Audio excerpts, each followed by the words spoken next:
અને સ્વામી વિવેકાનંદ 2 વાર આવ્યા છે પોરબંદરમાં, ઘણા બધા દિવસ રોકાયા. અને એક તો એવી પણ માન્યતા છે કે વિદેશ જવાની પ્રેરણા એમને અહીંયાથી મળી, કોઈક બીજી પણ 2 વાર આવ્યા.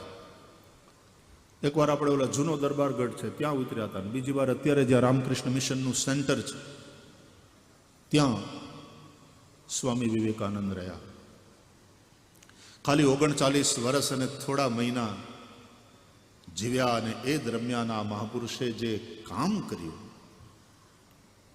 રામકૃષ્ણ પરમહંસ દેવના આ પ્રતાપી અને પ્રભાવી શિષ્ય ભારતને તેજસ્વી ભારત બનાવવા તરફ એમનું સતત ચિંતન